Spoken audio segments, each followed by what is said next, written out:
Hello મિત્રો, હું એક પરણેલી સ્ત્રી છું. મારી ઉંમર 36 વર્ષની છે અને મારો દેખાવ એવો છે કે જેની તમે કલ્પના ન કરી શકો. એટલા માટે જ મારો 22 વર્ષનો દિયોર મારા દીવાનો થઈ ગયો અને હું ખૂબ જ રૂપાળી પણ છું. હું ઘરમાં વધારે તો સાડી જ પહેરું છું. એટલા મારા પતિ રોજ બપોરે જ મારી પૂજા કરી નાખે છે અને મારા પતિ એક સ્કૂલની નોકરી કરે છે અને મારે 2 વર્ષનો એક બાબો પણ છે. એટલે થેલીની સાઈઝ વધારે મોટી થઈ ગઈ છે અને હું મારા પતિના આશીર્વાદ રોજ બપોરે લઈ લઉં છું. ભલે મારા લગ્નને 6 વર્ષ થઈ ગયા હતા, પણ મારા પતિ મારા દીવાના હતા. પણ મહિને એવું થયું જેને મને અંદાજો પણ ન થયો હતો કે એક દિવસ મારા પતિ એક દોસ્તની પાર્ટીમાંથી ઘરે આવ્યા. એટલે એણે ત્યાં તેના મિત્ર સાથે થોડું પીવાનું વધારે થઈ ગયું હતું. મારા દિયરે એને સુવડાવ્યો. મારો દિયર મારાથી થોડો વધારે શરમાતો હતો, કેમ કે લગ્ન પછી મને પહેલી વાર જ મળ્યો હતો. પછી મારા પતિને થોડા દિવસથી કામ માટે બહાર જવાનું થયું. એટલે મેં કીધું, પહેલા પણ શું દિવસો હતા, તમે તો રોજ મારી પૂજા કરતા. પછી મારા પતિને જવા દીધા અને એ હવે 3 મહિના પછી ઘરે આવવાના હતા, કેમ કે બીજા રાજ્યમાં ગયા હતા. પછી દિવસો જતા ગયા એમ એકવાર એનો ફોન આવ્યો કે શું કરે છે મારી રાણી, મારી યાદ આવે છે કે નહીં? એટલે મેં કીધું, મારા રાજા હવે જલ્દી આવો, મારાથી નથી રહેવાતું, જલ્દી આવો અને મારી પૂજા કરો. પછી એક રાતે મને નીંદર નહોતી આવતી તો હું જઈને મારા દિયરને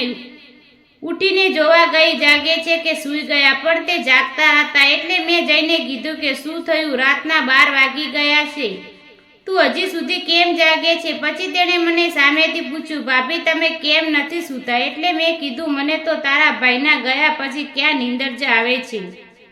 એટલે તેણે કીધું, કેમ નથી આવતી ભાભી તમને? એટલે મેં કીધું, કંઈ નહીં, એ તું તને ના કહી શકું, તારા લગ્ન થશે એટલે તને જાતે જ ખબર પડી જશે. આટલું સાંભળીને તે શરમાઈ ગયું અને મેં કીધું, અરે તું તો આટલી વાતોમાં શરમાઈ ગયો. અરે પાગલ, તારા ભાભીથી આટલું બધું ના શરમાય. ભાભી સાચું કહે ને, આવી વાતો મેં ક્યારે મારા દોસ્ત સાથે પણ નથી કરી. એટલે મેં કીધું, તો તું મને તારી દોસ્ત સમજી લે, કેમ કે મને આવી વાતો કરવાની બહુ ગમે છે. તે ક્યારે કોઈની પૂજા કરી છે? તો તે બોલ્યા, ભાભી મને આવું ના આવડે.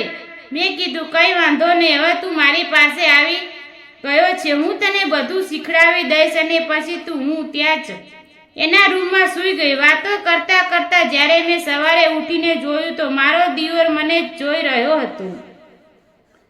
એટલે મેં પૂછ્યું, શું થયું, આમ કેમ જોવો છો? તો તે બોલ્યા, ભાભી તમે ખરેખર બહુ મસ્ત દેખાવ છો. એટલે મેં તેને કીધું, તો તું સવારમાં ખૂબ સુરતની મોજ માણે છે. એમને રાતે તો બહુ શરમાતો હતો. પછી તે બોલ્યો, ભાભી ખોટું ના લાગે તો એક વાત પૂછું?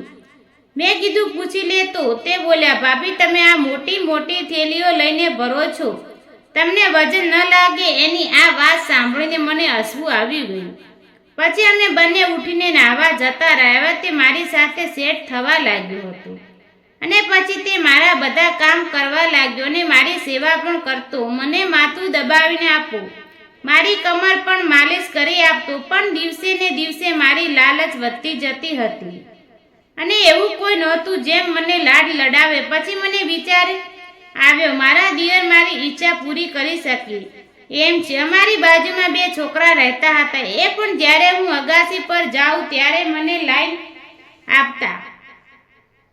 મેં વિચાર્યું કે એમાંથી એકને સેટ કરી લઉં, એટલે થોડા ટાઈમ માટે મારું કામ પણ ચાલી જાય. પણ મને બીક લાગી એટલે મેં એને ભાવ ના આપ્યો. પણ મારો દિયર તો ઘરનો જ કહેવાય. પછી મેં એક પ્લાન કર્યો કે તે જ મારા કામ કરશે. પછી હું રસોડામાં થેલીમાંથી દૂધ કાઢી રહી હતી અને તે આવી ગયો અને એ જોઈને બોલ્યો, સોરી ભાભી, મને નહોતી ખબર, એમ કહીને ત્યાં જવા લાગ્યો. પણ તે મને રોકી લીધો અને કીધું, કંઈ વાંધો નહીં, તું અંદર આવી જા ને મારી મદદ કરને.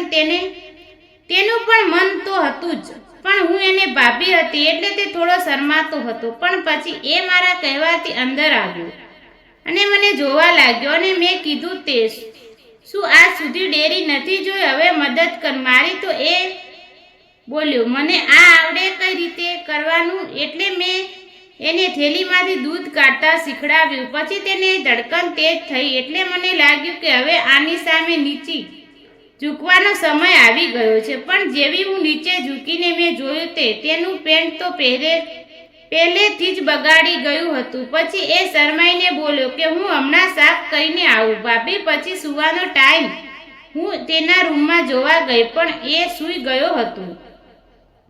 પછી બીજા દિવસે સવારે હું તો તેને ચા આપવા ગઈ અને ત્યાં બેસી ગઈ અને પછી વાતો કરવા લાગી તો તે મારા વખાણ જ કર્યા કરતો હતો. આજે તો ભાભી તમે બહુ સારા દેખાવ છો. પછી એણે મારો હાથ પકડી કીધું, આજે તો તમારે મારી વાત માનવી જ પડશે. ભાભી તમે ના ન પાડતા, તમે એક દિવસ મારા પતિ બની જાઓ બસ. પછી તેને કહેશો હું એમ કરીશ. પછી મેં કીધું, અરે પાગલ, મેં તને ક્યારે કોઈ પણ વસ્તુ માટે ના પાડી છે? એમ પણ તારો ભાઈ તો ઘરે જ નહીં અને હવે તારે મને તારી ભાભી નહીં પણ પત્ની સમજવાની. પછી મેં કીધું બસ તું રાતે તૈયાર રહેજે. પછી એ બોલ્યો થેન્ક યુ ભાભી, થેન્ક યુ. પછી હું ત્યાંથી નીકળી ગઈ ને સાંજે જલ્દી જમીને હું ફ્રી થઈ ગઈ. પરફ્યુમ લગાવીને તૈયાર થઈને હું રસોડામાં જઈને મેં દૂધ બનાવ્યું. પછી હું તેના રૂમમાં ગઈ અને તેને દૂધ આપ્યું કારણ કે તેની થોડી શક્તિ મળી. પછી હું તેની પાસે ગઈ. મેં પણ મારો વેટર કરતા હતો. પછી મેં એને દૂધનો ગ્લાસ આપ્યો. એ જલ્દીથી દૂધ પી ગયો અને મેં કીધું ચાલ જલ્દીથી પૂજા ચાલુ કર. તો તેણે મને કીધું કે ભાભી દીવામાં તેલ નાખવું પડશે કે એમને એમ ચાલુ કરી દઉં. તો મેં કીધું તું મારી ચિંતા ના કર, હું બધું અગાઉથી કરીને આવી છું અને નાના સમજતી પણ તો પૂજા કરવા મારા પતિને પણ પાછળ રાખી દીધો હતો. તેણે પ્રસાદમાં બદામથી પહેલા કાજુ કતરીનો સ્વાદ લીધો. મારા પતિએ ક્યારે નહોતી ચાખી, એ તો સીધું પૂજા કરી લેતો. આ મારા દિયરની પહેલી પૂજા હતી એટલે અડધા કલાકથી વધારે પૂજા કરી શક્યા. મને પણ 1 મહિના પછી પૂજાનો લાભ મળ્યો હતો એટલે હું પણ ખુશ હતી. પછી અમે વાતો કરતા સૂઈ ગયા. પછી એ સવારે ઉઠીને મને કહેવા લાગ્યા કે ભાભી તમે દુનિયામાંથી સૌથી સારા ભાભી છો. મેં એવા કયા પુણ્યના કામ કર્યા હશે કે મને આવા સારા ભાભી મળ્યા.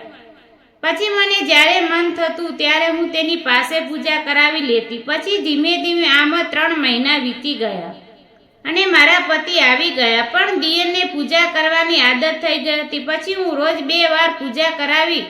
બપોરે મારા પતિ પૂજા કરતા અને રાતે મારા દિયર કરતા. તો મિત્રો વાર્તા કેવી લાગી કોમેન્ટ કરીને કહેજો અને ચેનલને સબસ્ક્રાઈબ કરવાનું ભૂલશો નહીં. વિડીયો પૂરેપૂરો જોવા બદલે તમારો ખૂબ ખૂબ આભાર. ધન્યવાદ.